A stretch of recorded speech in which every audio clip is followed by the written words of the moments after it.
Et c'est un week-end qui met la femme à l'honneur sur Alsace 20 avec tout d'abord un film documentaire sur le combat d'une femme. Elle s'appelle Ayi, elle a 50 ans, elle a des yeux rieurs, des cheveux qui lui tombent en bas du dos et elle vient de la campagne chinoise. Elle n'a pas le permis de résident qui lui permet de travailler légalement à Shanghai. Pourtant, ça fait 20 ans qu'elle cuisine dans les rues au cœur d'un quartier voué à une destruction imminente. Ayi et les femmes qui l'entourent, elles bataillent pour gagner leur vie et éviter la police municipale. C'est bien sûr un film documentaire, donc une histoire vraie, c'est en VO, en chinois, sous-titré en français, bien évidemment, et vous retrouverez ça samedi à 21h sur Alsace 20. Je vous propose tout de suite de regarder un extrait. 真的不让我做了，我一样都不做了。是不做，什么事都没有了呀。是没做。看往哪个城市跑？回家养身体呀。不跑了。回家只能干，反正我婶婶现在把我那这么多地呀种好了，他那个东西收掉了，以后我们回家把那个地就把那个豆子，他点那个豆子，我现在就可以种这个菜，回家今年肯定走到的就不会好做了。回家也没有田种的，就一点点地，那就在家玩玩呢。你看你也做不好，吃着玩玩呀。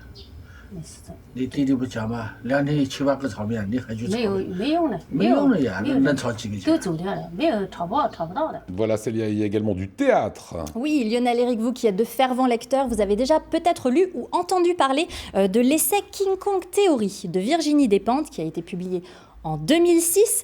Alors, si vous ne l'avez pas à la maison, vous pouvez filer en librairie pour vous le procurer ou alors vous poser tranquillement sur votre canapé. Alsace 20 vous propose la version théâtralisée de ce manifeste du nouveau féminisme qui avait fait polémique à sa sortie, qui est devenu, comme son auteur, qui est devenu pourtant un livre très important, qui a été traduit en 16 langues.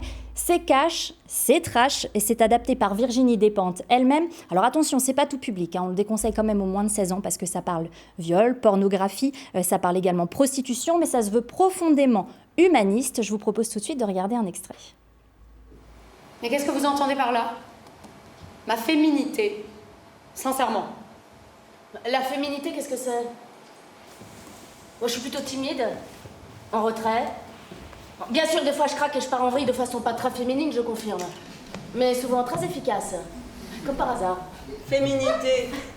Est-ce qu'il s'agit d'être moins impressionnante, plus rassurante, plus abordable peut-être? C'est simple, hein. Parfois, j'ai l'impression d'être Bruce Lee, quand il racontait dans les interviews que toujours des mecs venaient lui taper sur l'épaule pour le provoquer en duel. Il voulait montrer à tout le quartier, ils étaient tellement forts, ils s'étaient fait Bruce Lee. Moi, c'est les tocards à petite bite du coin qui se sentent obligés de me défier. Voilà, et c'est dimanche à 20h45 en prime time. Et bien sûr, vous le savez, sur le www.alsace20.tv, vous retrouvez le programme TV avec toutes les rediffusions et également le replay. Et si on préfère sortir ses liens, on fait quoi? Alors ce week-end, je vous emmène à Sainte-Marie-aux-Mines pour le festival C'est dans la vallée. Écoutez. Sur les hauteurs de Sainte-Marie-aux-Mines, tous les killers. Sébastien, il commence à chanter.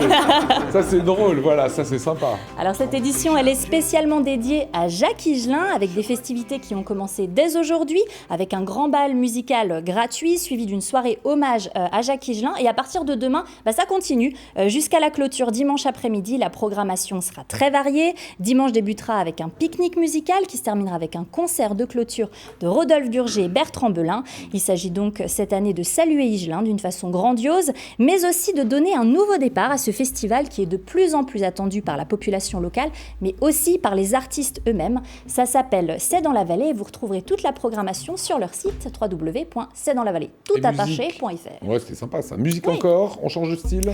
Alors on change carrément de style, ambiance, écoutez. Ça vous parle du coup. Mais ça parle à Romain qui est en régie, c'est lui qui l'a choisi. Star Wars.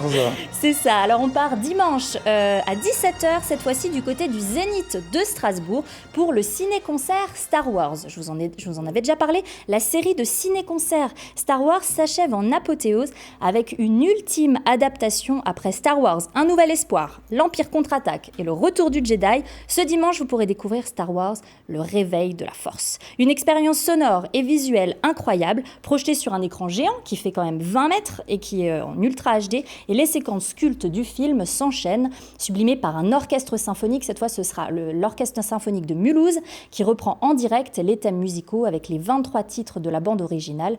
Bref, c'est vraiment irrésistible. Ouais, et c'est à découvrir. Et si ça vous tente, il reste des places évidemment, sinon je ne vous en parlerai pas. C'est à découvrir sur le www.zenith-strasbourg.fr.